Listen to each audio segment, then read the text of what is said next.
ٹھیک ہے، لیکن وقت ضائع مت کرو، دوسرے نے تیزی سے کہا اور ایک طرف چلنے لگا۔ ٹھیک ہے، ٹھیک ہے، وقت ضائع مت کرو، دوسرے نے تیزی سے کہا اور ایک طرف چلنے لگا۔ وہ پہلے والے کو پروٹیکشن دینا چاہتا تھا تاکہ ان کا یہ کام راز میں رہے اور وہ اطمینان سے اپنا کام کر سکیں۔ پہلے والے نے اپنا نقاب اتارا اور کدال کا ایک بھرپور وار اس تازہ قبر پر کیا اور مٹی قبر سے ہٹانے لگا۔ انجانے کون سا اسرار تھا جس کے لیے وہ اس ہولناک اور وحشت ناک قبرستان میں آ کر ایک تازہ قبر کھود رہے تھے۔ کدال کی بھرپور زر قبر میں موجود مردے اور اس شخص کے درمیان پھیلی ہوئی مٹی کو بتدریج کم کر رہی تھی۔ وہ بڑی تیزی سے ہاتھوں بازوؤں کا استعمال کر رہا تھا، اس کے پسینے چھوٹ رہے تھے، سخت سردی میں بھی اسے گرمی لگ رہی تھی۔ وہ نہایت ہی اطمینان سے اور تیزی سے قبر کھود رہا تھا اور جب تھک جاتا 2 منٹ تک ذرا ٹھہر جاتا، پھر دوبارہ سے اپنے کام میں مگن ہو جاتا۔ جب وہ قبر کو آدھے سے زیادہ کھود چکا تو اس کی ہمت جواب دے گئی، وہ کافی تھک گیا تھا۔ اس نے ہلکی سی آواز میں سیٹی نکالی، یعنی سیٹی بجائی، اور کدال ہاتھ میں پکڑے قبر سے باہر آ گیا۔ نقاب پوش نے دوسرے کو اس کو اشارہ کیا کہ اب اس کی باری ہے کھدائی کی، اور پہلا اسے پروٹیکشن دینے والا تھا۔ سیٹی کی آواز سن کر وہ تیزی سے پہلے والے کی جانب آیا اور اس سے کدال لے کر وہ تیزی سے بقیہ کام کو پورا کرنے لگا۔ پہلے والا ایک جگہ ہو کر بیٹھ گیا اور اپنا سانس درست کرنے لگا، ساتھ میں وہ احتیاط کے طور پر ایک تائرانہ سی نگاہ ارد گرد بھی ڈال لیتا تھا۔ سانس درست کرنے کے بعد وہ تیزی سے اٹھا قبر کا معائنہ کیا۔ قبر تختوں تک پہنچ چکی تھی۔ احتیاط اور آرام سے اور اپنے ہاتھوں کی مدد سے تختوں کی مٹی ہٹا رہا تھا۔ دیہاتوں میں قبر میں تختوں کی بجائے پانی پینے والے گھڑے قبر میں تختے یا سل کی جگہ رکھ دیے جاتے ہیں، اور اس قبر میں بھی گھڑے ہی تھے، یعنی گھڑوں کے ارد گرد سے مٹی صاف کر رہا تھا۔ یہ کام وہ خاصی تیزی سے کر رہا تھا۔ پھر اس نے کدال کا ایک ہلکا سا وار گھڑے پر کیا، گھڑا آرام سے تھوڑی سی آواز پیدا کیے ٹوٹ گیا۔ اس نے نہایت ہی احتیاط سے گھڑے کی کرچیوں کو اکٹھا کر کے ایک جگہ ڈال دیا اور بقایا گھڑے میت سے اتارنے لگا۔ اس کام میں اسے چند منٹ لگے۔ میت کے اوپر سے تمام رکاوٹیں ہٹانے کے بعد اس نے ہلکی سی سیٹی بجائی اور ساتھی کو بلایا۔ ان دونوں نے احتیاط سے مردے کو قبر سے نکال کر قبر کی سرہانے کی جانب ڈال دیا، خود باہر آئے اور پھر تیزی سے انہوں نے قبر کی مٹی برابر کر دی۔ یہ کام انہوں نے اس صفائی سے کیا کہ کوئی بھی ثابت نہ کر سکتا تھا کہ قبر دوبارہ کھودی گئی ہے یا کوشش کی گئی ہے۔ حتیٰ کہ مردوں کو کھانے والا بچھو بھی اس بیچارے دھوکے میں پڑ جاتا اور اس کی بھی ساری محنت ضائع ہو جاتی۔ مردے کو انہوں نے تیزی سے اٹھایا اور دیوار کراس کرتے ہوئے نہایت تیزی سے مختلف گلیاں عبور کرتے ہوئے ایک کچے گھر میں داخل ہو گئے۔ چار دیواری کا دروازہ اچھی طرح بند کرنے کے بعد انہوں نے ایک کمرے میں لاش رکھ دی اور اس کا دروازہ بھی اچھی طرح بند کر دیا، اور اس سارے واقعے کی کسی کو کانوں کان بھی خبر نہ ہوئی۔ قبرستان میں کیا ہوا ہے؟ نہایت ہی چالاکی اور ہوشیاری سے سارا کام کیا گیا۔ مردے کو بوسیدہ سے کمرے میں ڈالنے کے بعد وہ دھڑام سے ایک ٹوٹی ہوئی چارپائی پر گرے اور اپنی تھکاوٹ دور کرنے لگے۔ تھوڑی دیر بعد اس نے کمرے کے ایک صندوق سے، جو حالات کی ستم ظریفی کی نظر ہو چکا تھا، چھرا نکالا اور ساتھ ہی ایک بڑا سا ٹوکا بھی تھا جس پر خون کے جمے ہوئے نشان تھے۔ پہلا وار اس نے مردے کی گردن پر کیا، مگر گردن کا گوشت سخت ہو چکا تھا، اس لیے وہ تھوڑا سا کٹا۔ پے در پے واروں کے بعد آخر کار گردن کٹ گئی۔ گردن کے کٹنے سے کافی گاڑھا خون نکلا جو فرش پر تھوڑا سا گرا۔ اس کے بعد دوسرا نشانہ مردے کے بازو پر، اسے کاٹنے کے لیے اسے کئی وار کرنے پڑے، اور بازو الگ کرنے کے بعد اس نے ایک طرف ڈال دیا۔ جیسے ہی اس نے بازو کو الگ کیا، چارپائی پر ڈھیر ہونے والا شخص تیزی سے اٹھا۔ اس نے مردے کے بازو سے گوشت چھری کی مدد سے اتار اتار کر قریبی پڑے دیگچے میں ڈالنا شروع کر دیا۔ یہ کام وہ نہایت تیزی سے کر رہا تھا۔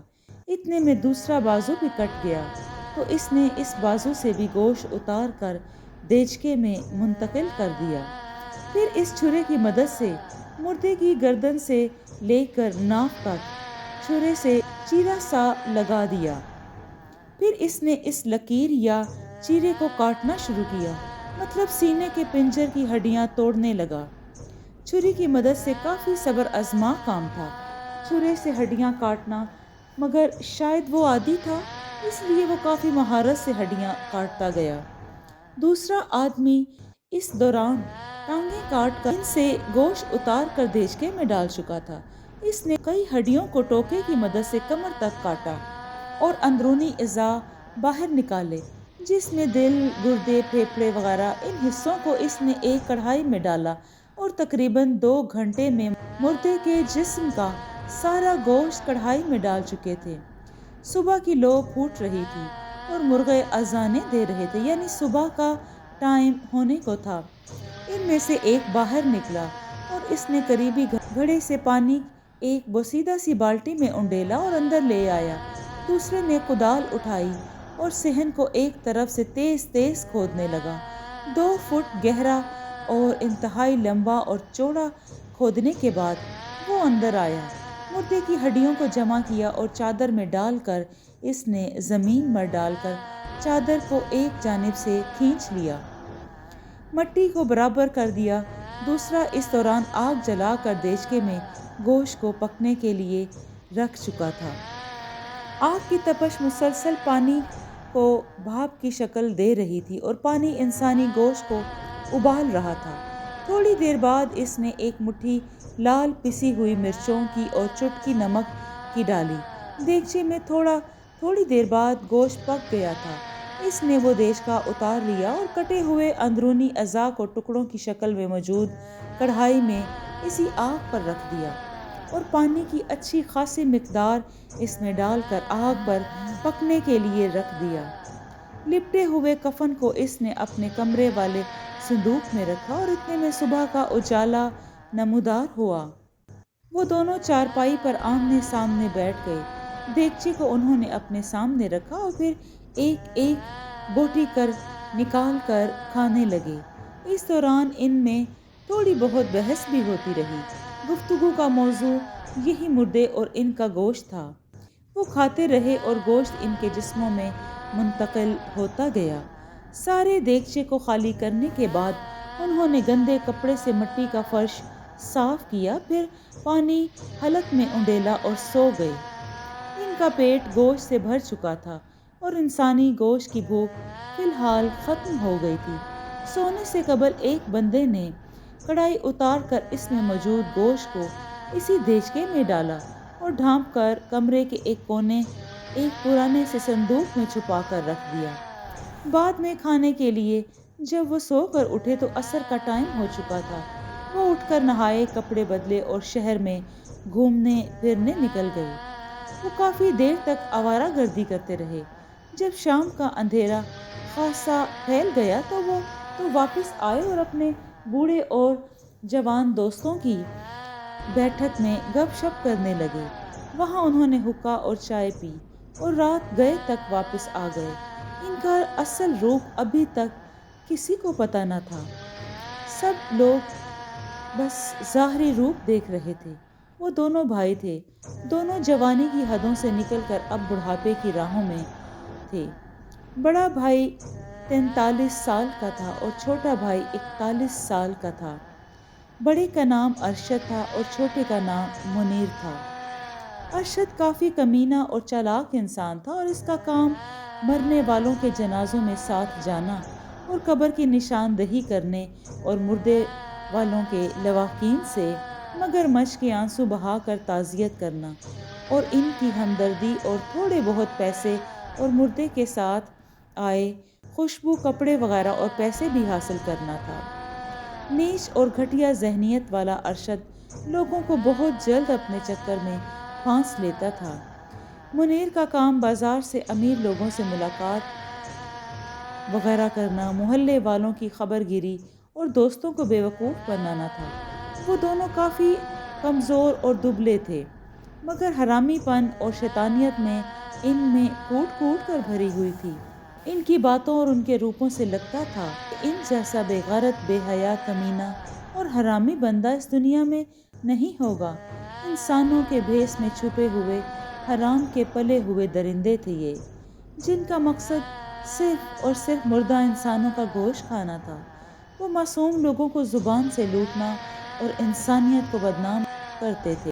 کوئی بھی مسلمان شخص مردوں کے ساتھ ایسا نہیں کرتا تھا، مگر وہ ذلیل اور درندے کتوں سے بھی بدتر انسان کے ساتھ یہ کام کر رہے تھے۔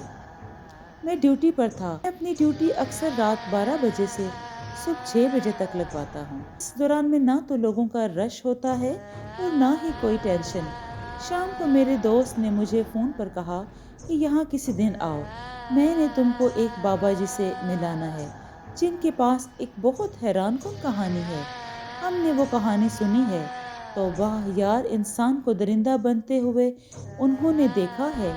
دوست کی باتیں سن کر میں کافی حیران ہوا۔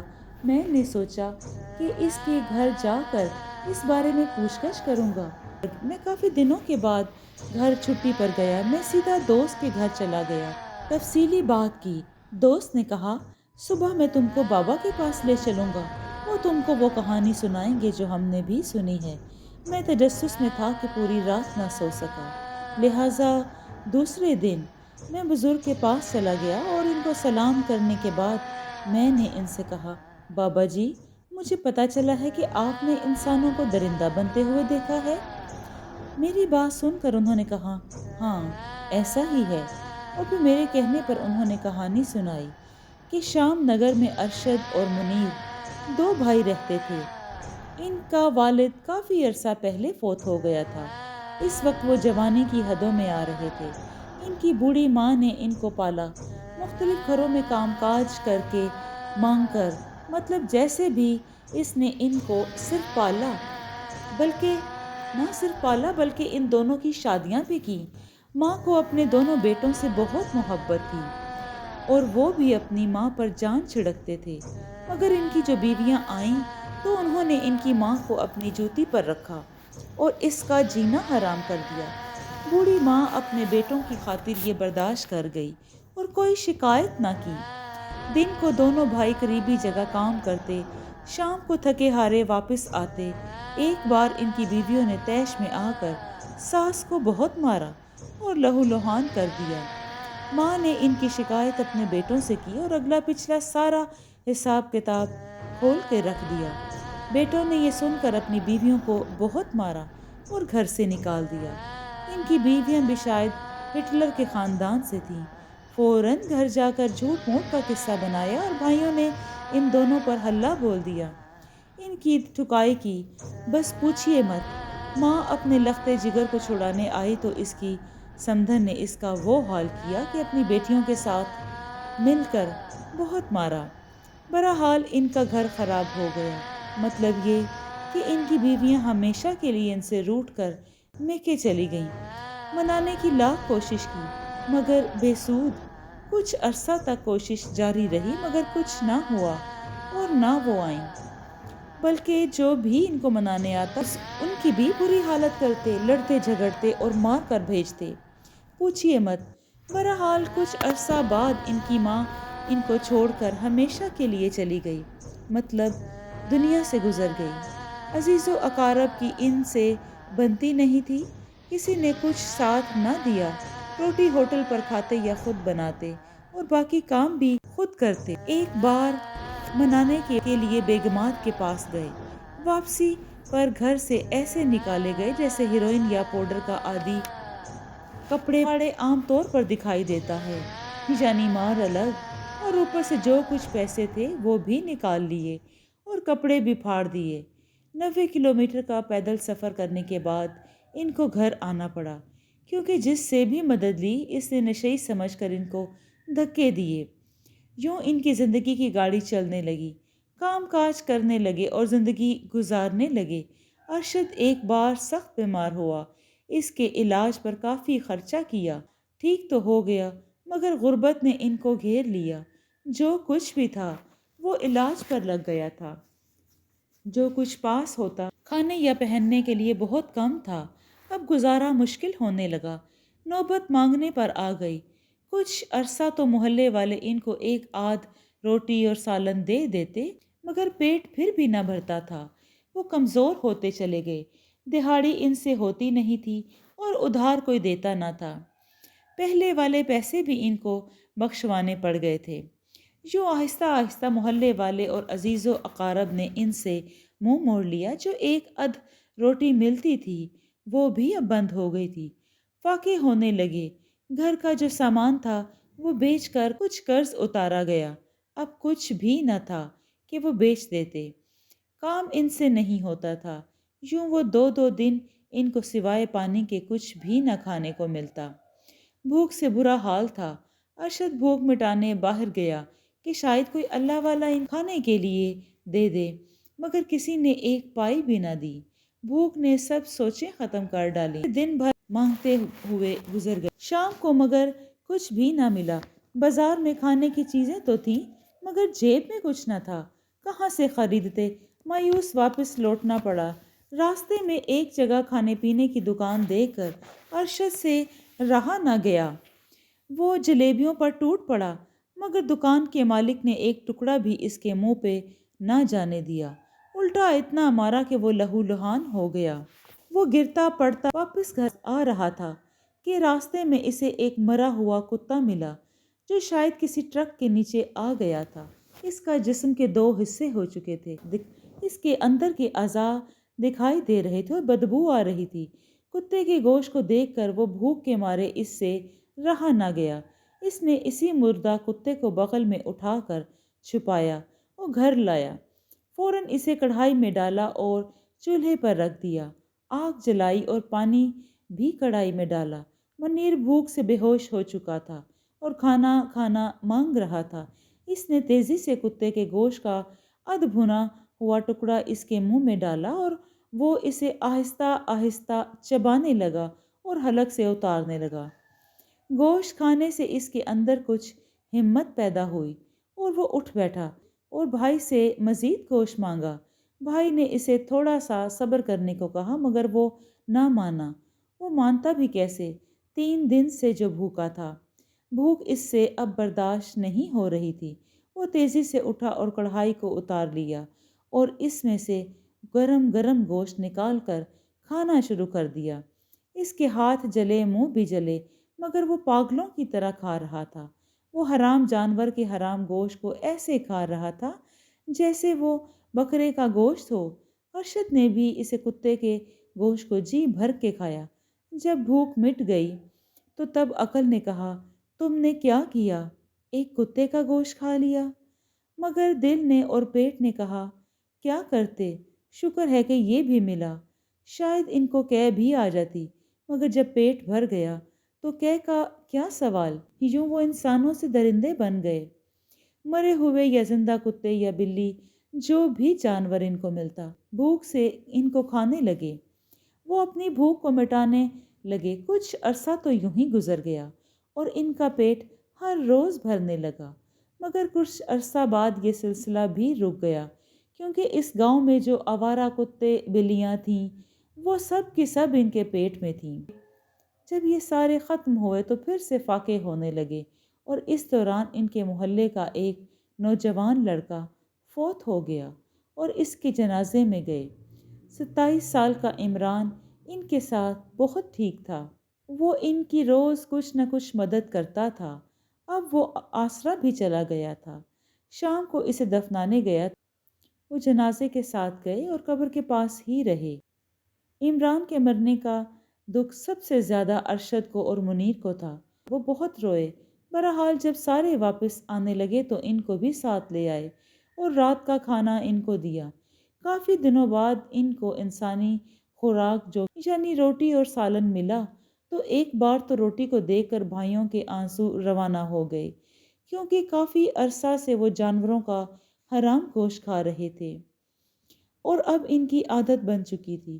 روٹی کھانے لگے تو روٹی نے ان کو مزہ نہ دیا، بلکہ ان کو روٹی کھا کے قے آنے لگی۔ ان کا پیٹ اس روٹی کو قبول ہی نہیں کر رہا تھا۔ ایسے لگا کہ جیسے روٹی اجنبی یا حرام کھانا ہو۔ انہوں نے کوشش تو بہت کی مگر دونوں زیادہ کھا نہ سکے۔ وہ دونوں اپنا پیٹ نہ بھر سکے اور انسان ہو کر بھی اب انسانی غذا نہیں کھا پا رہے تھے۔ روٹی نے ان کو بالکل مزہ نہ دیا اور بھوک ویسی کی ویسی رہی۔ مجبوراً اٹھنا پڑا اور وہی کھانا جو دو روز کھاتے تھے اسے ہی ڈھونڈنا پڑا۔ مختلف گلیوں میں گھومے، گاؤں کے باہر بھی چکر لگایا، لیکن شاید کوئی کتا یا بلی مل جائے مگر نہ ملا۔ وہ قبرستان میں آئے جو عام طور پر کتوں کا مسکن تھا، مگر سارے قبرستان کا چپا چپا چھان مارا، کچھ بھی نہ ملا۔ بھوک نے ان کا برا حال کر دیا تھا، چلنا بھی دوبر ہو گیا تھا، تو اسی عمران کی قبر پر آ بیٹھے۔ جوں جوں ٹائم گزر رہا تھا بھوک کی شدت میں اضافہ ہوتا گیا۔ کھانے کو کچھ بھی نہ تھا، اتنی سکت بھی نہیں تھی کہ گھر چلے جاتے یا مزید گشت کرتے۔ سوچ سوچ کر پاگل ہو رہے تھے، کھانا کہاں سے ڈھونڈا جائے، مگر عقل میں کچھ نہیں آ رہا تھا۔ مجبوراً ہاتھوں کو کاٹنے لگے۔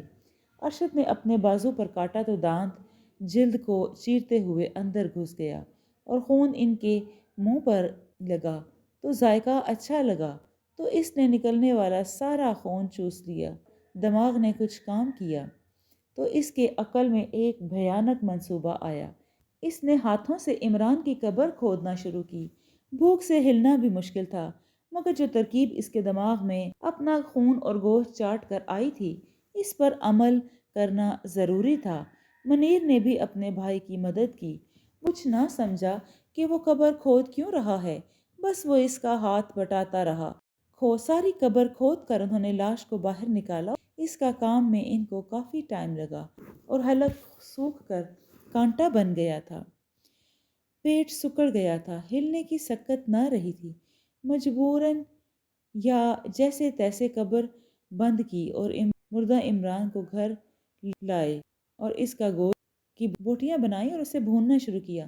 وہ 4 دن میں مردے کا سارا گوشت کھا گئے اور انہیں کھانے کا نیا ذریعہ مل گیا تھا، اور انہوں نے کم از کم 2 سال تک مختلف مردوں، آوارہ کتوں، بلیوں کو کھایا۔ ان کا اچھا ٹائم گزرنے لگا۔ مردے کا کفن وہ لالچی دکانداروں کو سستے داموں بیچ دیتے، کچھ پیسے ملتے تو رکھ لیتے اور کچھ جمع ہو گئے تو چھریاں اور ٹوکے اور کدال وغیرہ خرید لیں، جو بچ گیا تو نمک اور مرچیں لے لیں اور کچھ کپڑے سلوا لیے۔ المختصر 2 سال انہوں نے اسی طرح گزار دیے۔ وہ رات میں قبرستان سے مردوں کو غائب کر دیتے اور ان کا گوشت کھا جاتے، مردے کی ہڈیاں اپنے گھر کے صحن میں دبا دیتے۔ انسانوں کے بھیس میں بن جانے والے یہ درندے نہایت ہی چالاکی سے کام کرتے گئے۔ کسی کو کانوں کان خبر نہ ہوئی کہ کیا خونی کھیل کھیلا جا رہا ہے۔ انسانی غذاؤں سے ان کا کچھ بھی لینا دینا نہیں تھا۔ وہ اس غذا کی جانب آنکھ اٹھا کر بھی نہ دیکھتے تھے کہ ان کا کہنا تھا کتے اور انسان کا گوشت بہت ہی لذیذ ہوتا ہے، ان کو اتنا مزہ دیتا ہے کہ وہ حلال جانوروں کی طرف نظر اٹھا کر بھی نہیں دیکھتے۔ انسان اور کتے کا گوشت حاصل کرنے کے لیے وہ کچھ بھی کر سکتے تھے۔ قسمت نے ان کا ساتھ دیا اور وہ برابر اپنا کام کرتے رہے اور کسی کو کانوں کان کچھ خبر نہ ہوئی۔ ایک بار وہ مردہ لے کر رات کو گھر آئے، اس کی ران کاٹی اور کھا کر سو گئے۔ محلے والوں میں سے چونکہ ایک بچہ تک بھی ان کے گھر نہیں آتا تھا، اس لیے مردے کو ویسے ہی چارپائی پر ڈال دیتے اور اوپر کچھ کپڑا وغیرہ ڈال دیتے اور بے فکر ہو جاتے۔ خیر صبح ان کے گھر پڑوسیوں کا کتا گوشت کی بو سونگھ کر آیا تو اس کی نظر پڑ گئی۔ کتے کو دیکھ کر ان کے منہ میں پانی آ گیا۔ موٹا تازہ کتا ان کے سامنے تھا جس میں گوشت کی کافی مقدار تھی، اور مردے کو چھوڑ کر کتے کی جانب لپکے۔ مردے کی دوسری بوٹیوں کی شکل میں کڑھائی چولہے پر پک رہی تھی۔ کتا بھاگ کر گلی میں چلا گیا اور دونوں احتیاط سے اسے پکڑنے کے لیے اس کے پیچھے ہو لیے۔ کتا تیزی سے بھاگتا ہوا مختلف گلیاں عبور کرتا گیا اور وہ بھی بھاگتے بھاگتے کافی دور نکل گئے تھے اور قبرستان میں آ گیا۔ مسلسل بھاگنے سے اس کے منہ سے پسینہ پانی کی طرح بہہ رہا تھا، مگر وہ اپنے پیچھے پڑے دو انسانوں کے ہاتھ نہیں آنا چاہتا تھا، مگر بھاگ بھاگ کر اس کی ہمت بھی جواب دے گئی اور وہ قبرستان میں ایک جگہ ڈھال ہو کر گر پڑا اور لمبے لمبے سانس لیتا ہوا سانس درست کرنے لگا۔ اس نے اپنے آپ کو انسانوں کے رحم و کرم پر چھوڑ دیا اور یہ دیکھنے لگا کہ وہ اس کے ساتھ کیا کرتے ہیں۔ ارشد اور منیر نے کتے کو گرتا ہوا دیکھ کر تیزی سے اس کی جانب لپکے اور کتے کو پکڑ کر اس کی گردن مروڑ دی، اور ان دونوں کے بھی سانس پھولے ہوئے تھے، مگر کتے کو دیکھ کر ان کی ساری تھکاوٹ دور ہو گئی تھی۔ وہ خواب و خیال میں اس کتے کے گوشت کو کھانے کا تصور کرنے لگے تھے۔ کتا بغیر کوئی آواز پیدا کیے مر گیا۔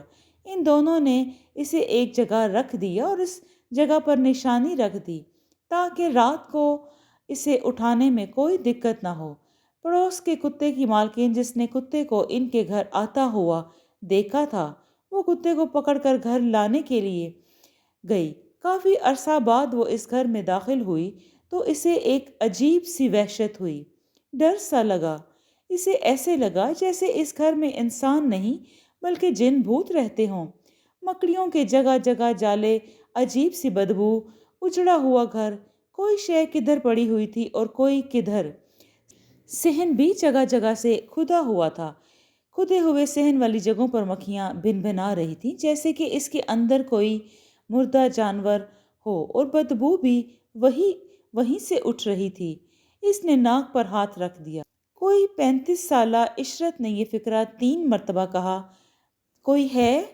مگر اسے کوئی جواب نہ ملا، اور وہ اندر کمرے میں گئی تو کڑھائی میں گوشت پک رہا تھا اور وہاں بھی تیز بدبو پھیلی ہوئی تھی۔ اس کا وہاں مزید رکنا محال ہو گیا۔ وہ تیزی سے باہر کو مڑی۔ مڑتے وقت اچانک اس کی نظر بائیں طرف پڑی ہوئی چارپائی پر پڑی، جس پر کوئی وجود لیٹا ہوا تھا اور اس کے اوپر سفید رنگ کی لہو بھری چادر پڑی ہوئی تھی۔ یہ دیکھ کر وہ خوف زدہ ہو گئی اور تیزی سے بھاگ کر گھر گئی۔ گھر جا کر اس نے اپنے بھائی کو سارا واقعہ بتایا۔ نعمان تیزی سے اس کے گھر آیا اور اس نے کمرے میں پڑے ہوئے وجود کو دیکھا تو اسے بھی خوف محسوس ہوا۔ اس نے عشرت کے ساتھ مل کر چادر ہٹائی اور اس کا چہرہ دیکھا تو ان کی سٹی گم ہو گئی۔ حیرتوں کا پہاڑ ان پر ٹوٹ پڑا تھا۔ مارے حیرانگی کے وہ بت کے بت بنے کھڑے ہو گئے۔ سامنے والا وجود ان کے رشتہ دار ریحان کا تھا، جو چند یوم قبل انتقال کر گیا تھا، اور وہ اسے من و مٹی تلے دفنا کر آئے تھے، اور اس کا کل بھی ہو چکا تھا، مگر یہاں یہ کیسے آیا؟ عشرت نے پوری چادر ہٹائی تو ایک بار پھر ان پر خوف کا غلبہ چھا گیا۔ دہشت سے ان کے جسم کانپنے لگے اور لہو رگوں میں منجمد ہو گیا۔ اس کی دونوں ٹانگیں کٹی ہوئی تھیں۔ پاس ہی ایک بڑا سا ٹوکا پڑا ہوا تھا جو خون آلود تھا۔ اس کا مطلب یہ تھا کہ مردہ ریحان کی دونوں ٹانگیں اسی تیز دھار ٹوکے سے کاٹی گئی تھی، اور یقیناً کڑھائی میں پکنے والا گوشت بھی ریحان کا ہی تھا۔ وہ باہر کھدے ہوئے صحن میں یقیناً اس کی ہڈیاں ہوں گی۔ ساری کہانی ان کی سمجھ میں آ گئی۔ نعمان تو خیر خوف پر قابو پا گیا اور غصے کو بھی دبا لیا، مگر عشرت سے یہ برداشت نہ ہوا۔ اس کی گونجنے والی بھیانک چیخوں نے محلے داروں کو متوجہ کیا اور تمام لوگ تھوڑی دیر میں اکٹھے ہو گئے۔ عشرت نے ڈرتے ڈرتے سارا ماجرا کہہ سنایا، جس سے گاؤں والوں میں غم و غصے کی شدید لہر دوڑ گئی۔ ان کو یقین ہی نہ آیا کہ ایسا بھی ہو سکتا ہے، مگر اندر کی صورتحال نے ان کو یقین کرنے پر مجبور کر دیا۔ گھر میں سب کو بکھری ہوئی مردوں کی ہڈیاں دکھائی دیں، جگہ جسموں کے کاٹنے والا سامان دیکھا۔ تمام لوگوں میں خبر آگ کی طرح پھیل گئی۔ جو بھی یہ سنتا وہی بھاگا ہوا چلا آتا، اور پھر کسی نے پولیس کو بھی اطلاع دی، اور پھر پولیس آئی، لاش کو قبضے میں کر لیا گیا۔ سارے سامان کی تلاشی لی گئی۔ کافی سارے کفن اور چھریاں ٹوکے برآمد ہوئے۔ صحن کی جب کھدائی کی گئی تو وہاں سے ہڈیاں نکلیں، جن کا ٹیسٹ کرایا تو پتہ چلا کہ ان میں سے کچھ انسانوں کی تھیں اور کچھ کتوں کی تھیں، لوگوں نے ان دونوں کی تلاش شروع کر دی اور قبرستان سے واپس آتے ہوئے ارشد اور منیر کو بھی گاؤں والوں نے چپکے سے پکڑ لیا۔ ریحان کے گھر والوں کا سب سے برا حال تھا۔ انہوں نے ان دونوں کو مار مار کر برا حال کر دیا۔ انہوں نے مار کھانے کے بعد تمام کہانی کہہ سنائی۔ تمام لوگ ان کی سنائی ہوئی کہانی سن کر توبہ توبہ کرنے لگے۔ یوں انسانوں کے درمیان رہتے ہوئے درندے بالآخر اپنے انجام کو پہنچ گئے۔ آج بھی لوگ ان کی کہانی کو یاد کر کے کانپ جاتے ہیں۔ یہ کہانی سننے کے بعد میں حیران سا رہ گیا کہ دنیا میں کیسے کیسے لوگ رہتے ہیں اور کیسے کیسے گھناؤنے کام کرتے ہیں۔ کیا ایسے لوگ انسان کہلانے کے لائق ہیں؟ نہیں، ہرگز نہیں۔ شام نگر دنیا کے کسی بھی حصے میں ہو، لیکن تھے تو وہ انسان ہی، جو انسانوں کے روپ میں انسانوں میں رہتے بھی انسان نہ تھے۔ جی دوستو، آپ کو یہ کہانی جو حقیقت پر مبنی ہے کیسی لگی؟ اگر آپ کو یہ کہانی پسند آئی ہے تو اس سٹوری کو لائک کیجئے اور کمنٹ میں اپنی رائے کا ضرور اظہار کریں۔ اپنا اور اپنوں کا بہت سا خیال رکھیں۔ شکریہ۔